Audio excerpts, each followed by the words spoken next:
Hi, I'm Mike Mulligan. I'm a whistleblower. I worked in the industry for 13 years. I was a licensed operator. Got fired for raising safety issues. I was in the Navy for made me the man I am. I was in the Navy for 4 years on a U.S. stationed on the fast attack USS Lipscomb, and I worked back aft. And so the new LER came out today. Let's see. You know what's so bad is that these politicians, they state who they are and stuff like that, but behind the scenes, Obama, it's not Obama, but he's got people that work for him, and they're supposed to espouse his philosophy, right? Honesty and all that sort of stuff. Beautiful speech today in Boston. But, don't show me the stuff, because then I'll have to act on what I believe. That type of, Governor Patrick, the same kind of stuff, he doesn't want to get involved in all this sort of stuff. The Attorney General of Massachusetts, and, they say one thing, but as far as getting involved in the dirty work, it's really pathetic. And the NRC is an example of that. As far as nobody having the courage to challenge them on what they're doing and all that sort of stuff. It's a shame. We wasted 20 years, as far as as I can see, with this sense of corruption, with this sense of that, it's more important to have a job and feed my families than what is in the best interest of our nation and stuff. That's not to say our families aren't important, you see, but there's certain things we have to do that sits outside our family responsibilities. It's just some things that we can't live with ourselves if we always dodge behind. I gotta feed my family. Yeah, you see that. Then that becomes an excuse. Then you say, that's the slippery slope to hell. When you say my family comes first, because then everything after that is your life. You start leading a life of corruption. You start saying, I'll accept greater and greater bad deeds in order to feed my family. And if you don't put a stop to it early, say, I will not put my family first on some things, on most things, on matters of honor and truthfulness and trustworthiness. If you start going down that slope of corruption by justifying cowardly behavior by, I gotta feed my family, then we're in trouble as a nation. So anyways, this LER here business, it's a rendition. What I find is there's so much information in this that's new that wasn't disclosed in the beginning of this SRV when the first leak happened and stuff like that. It is sickening, and that's what I've always said. With the Vermont Yankees SRV problems with their threaded seals and stuff like that. When I first seen that, I says, "Oh boy, Target Rock's in trouble, and the NRC's covered for them. They have something going on with the manufacturing process or whatever you call it, and we." So that was that back in 2010 when this started and stuff. And so there was a sense that something was wrong with Target Rock, and the NRC didn't step forward and say, okay, Micah, let's help you out a little bit, and we'll get a couple guys on your side, and you can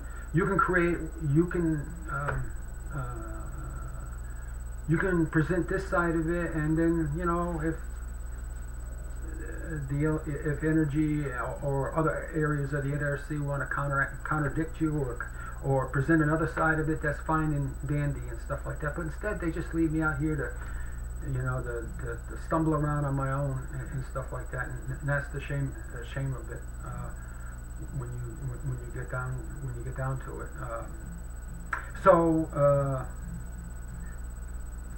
And what we learned out of the Vermont Yankee debacle with the threaded SRV seals was that, they said it was thermal conditions inside their plant, right, that caused the degradation of the seal material.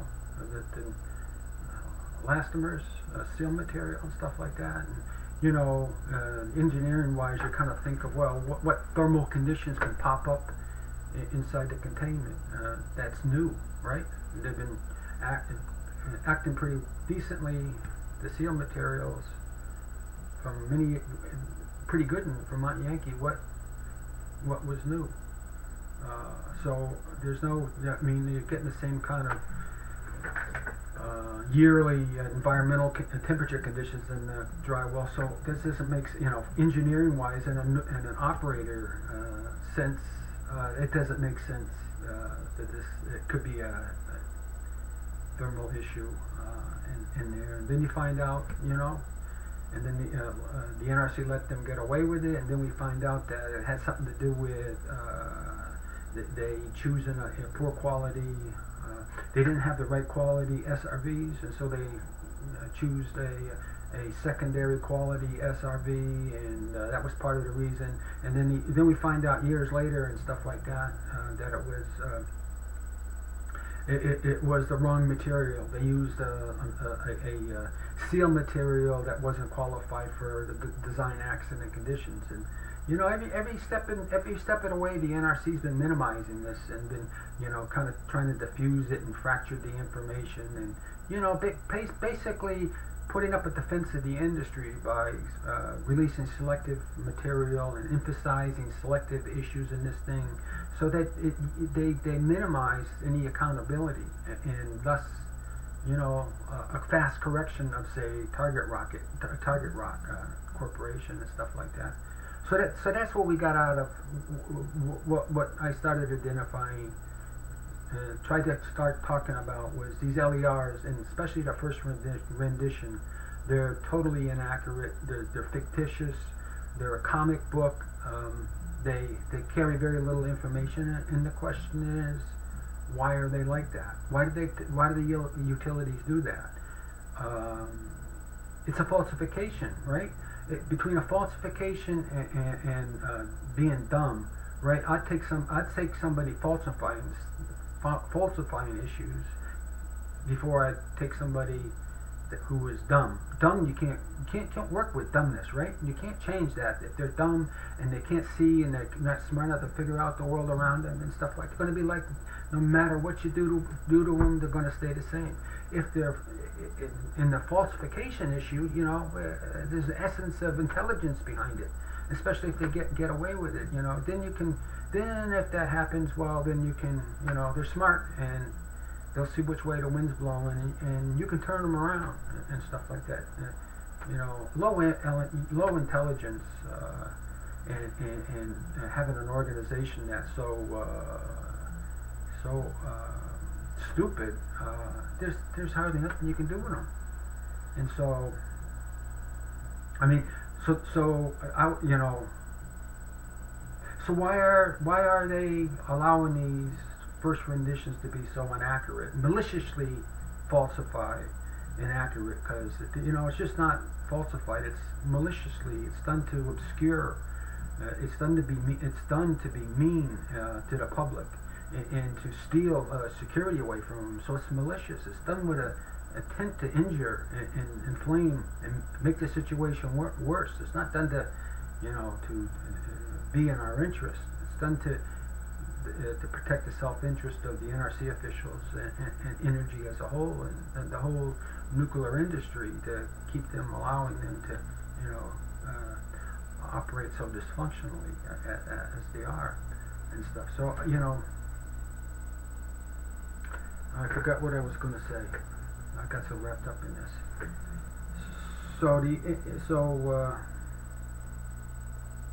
So the question is, like, what is the reason why they allow them LERs to be so inaccurate? Is it market condition, market competitiveness issues, and stuff like that? Are they is the NRC allowing them to not tell the truth because it will give a competitor some sort of advantage and stuff like that? Is it to protect energy, the reputation of energy. Is that what's going on here? Why they allow them to be that way? Is it national security of some sort and stuff like that? Why are they allowing energy to give such poor, especially the first and even a second rendition of an LER is obscenely inaccurate as far as it goes. And they allow people to sign federal documents, right? And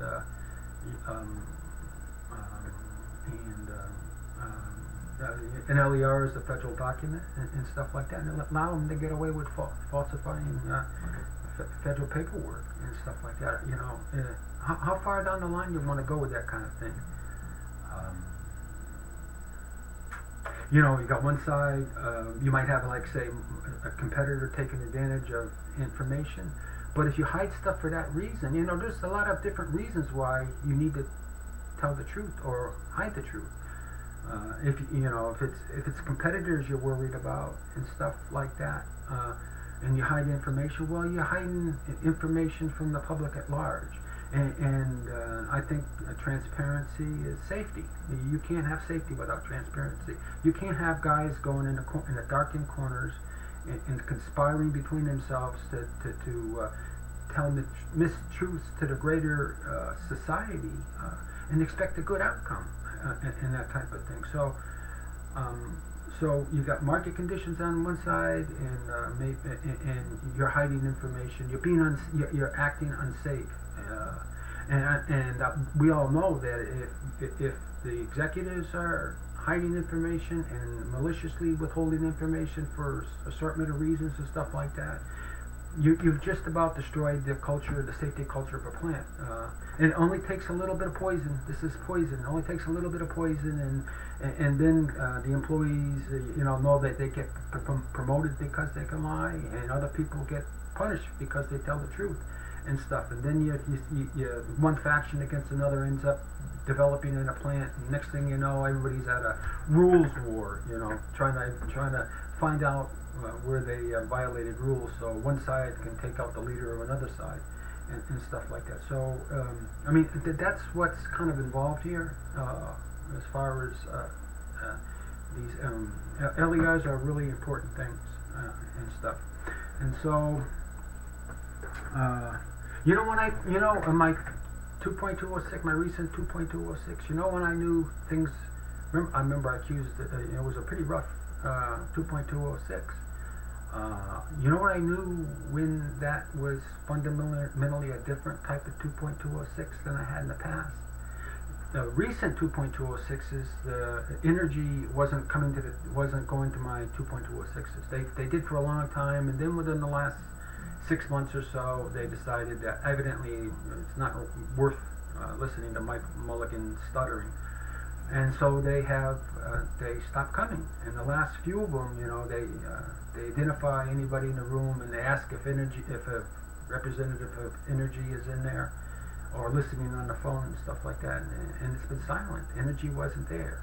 But this 2.206, this Pilgrim 2.206, they had a representative of energy in there. And right when I heard that in the beginning of this thing, before I was allowed to speak, I knew. I said, something's on, something's up for him to be listening in there and stuff. So that's when I first found out it was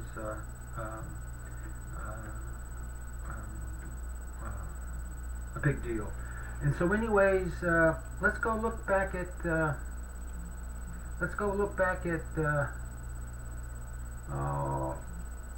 The first LERs on the this guy's going to be long too. It's going to end up long because I'm not going to be able to explain it right. Okay, so the first LER on LER, there we go. The first LER, remember? Very first leak. When was that leak?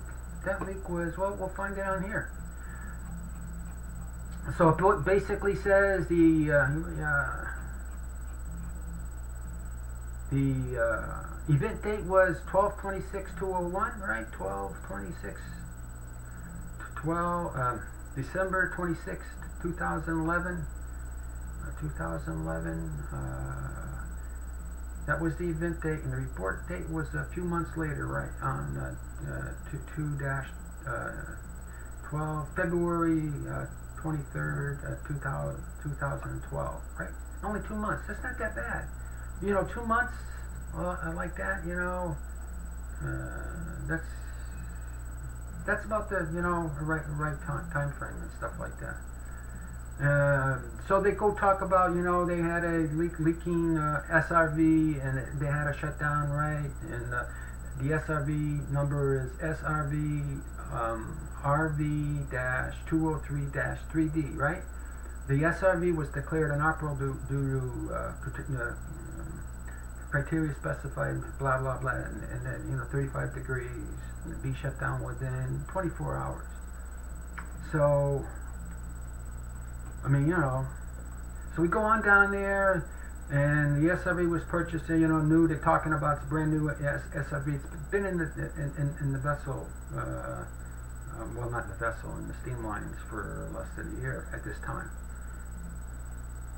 So the first swipe they take about it, right? The first swipe they take at it is, this time the most probable root cause are problems during the initial manufacturing and or assembly of the pilot of the target rock prior to installation at site and stuff like that. So what are they doing? This is kind of hinting at the problem, right? The first swipe is accurate. Are they trying to, this thing is huge. This turned out to be huge as far as the implications of what this is. And there's a lot of plants involved, and a lot of money's involved, a lot of capacity factor. If they did what they were required to do, the implications are, the right thing, follow the rules, and act conservatively, and stuff like that. The industry would have lost a tremendous amount of money because these are defective valves and stuff. They don't know why they're defective. They probably know why they're defective, but they're making believe they don't know what's wrong with it until they come up with a solution to fix it and stuff. If after this thing you trust anything in the LER, then I got a bridge for you in Brooklyn to sell. And so, then they start talking about while laboratories, Target Rock, and Energy will identify any errors in the assembly of the pilot valve, blah, blah, blah.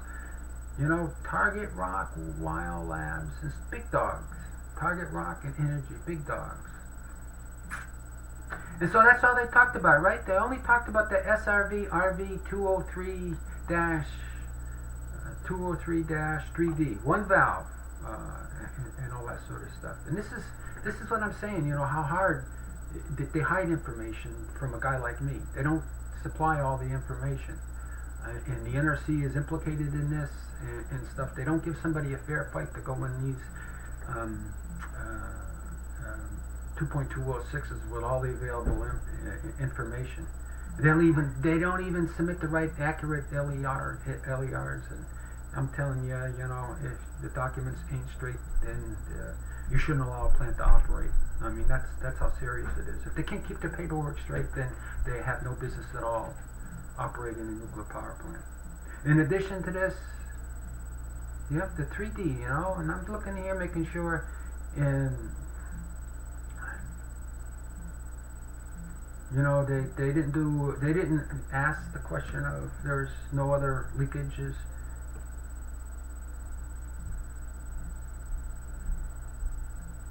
And look at these son of a bitches, fucking liars.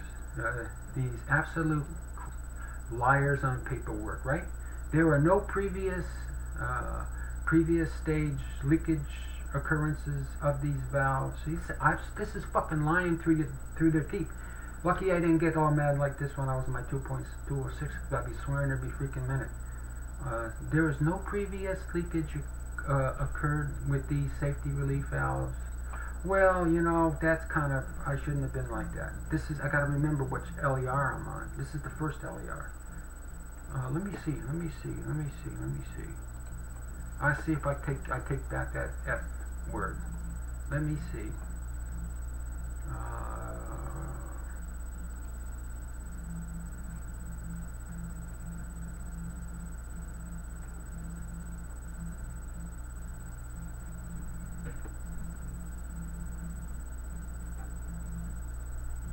Nope, I take, So this is how they falsify.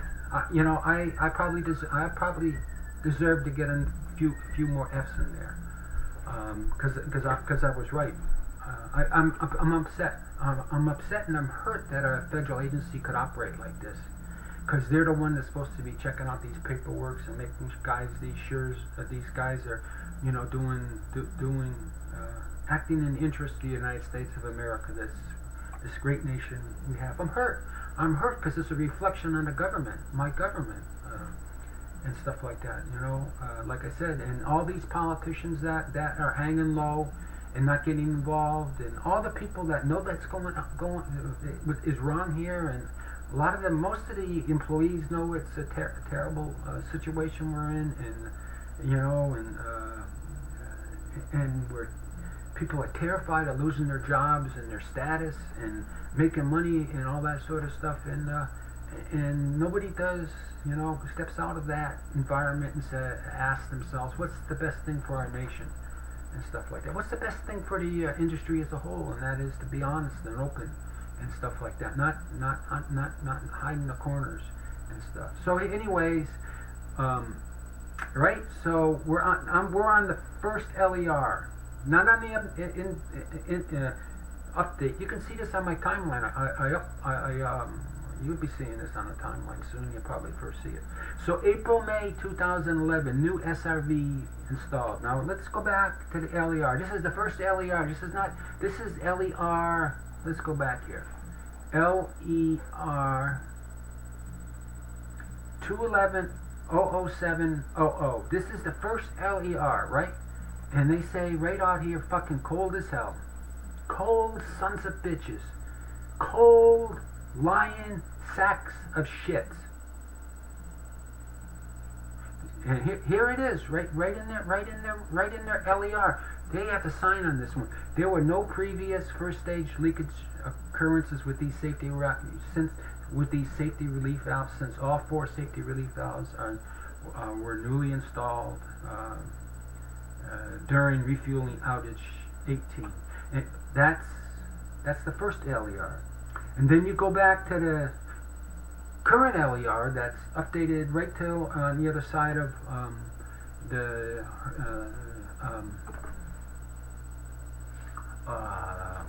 Blizzard Nemo. This is when this one starts kicking in. There was no previous first stage leakage occurrence of these safety valves since all 4 safety relief valves were. No. I'm confused. I got to get this straight. This is the first. This is the first LER, right? The very first LER, and they say this is the first LER. There is no previous first stage leak occurrences with the safety relief valves since all safety relief valves were newly installed in April 2011 during refueling outage 18, right? And so just let's get this straight. And this event happened on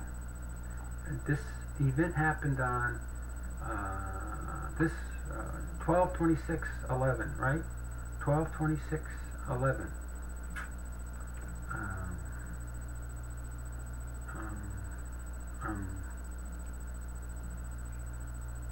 And on my blog, where's my blog? On my blog, this in the most recent LER. Oh, let's just check this out. LER 2013-00200. This is according to this LER, right? There was never no leakage, and the first LER was on December 26, 2011, right? And this newest LER says May 18, 2011, first small leak on 3C LER, right? So they had the outage, a new SRV valves were installed April, May 2011. And within a few weeks of startup of that, with the new valves, they had their first leak on May 18th, right? Then on another time, they November 25th, they had another small leak, right? And then on then the next month later, on December 26th, they had a leak. So they had a leak, and then the outcome of that leak was LER, what the hell? LER 2011-007.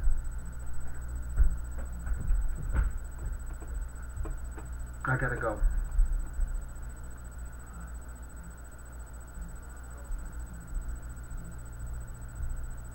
Oops, never mind. Emergency over. So, and then that says, oh, it's just awful. It's just awful, the amount of thieving and lying going on in the industry. Honestly. There were no previous first stage leakage occurrences with these safety relief valves since all 4 safety relief valves were newly installed in April, May. Absolute lie. There it is.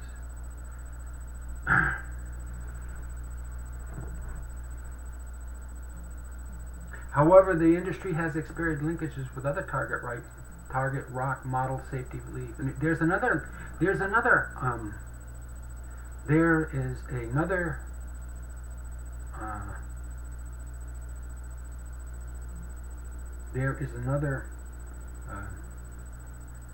falsification. You know, I'm thinking of LERs in my head.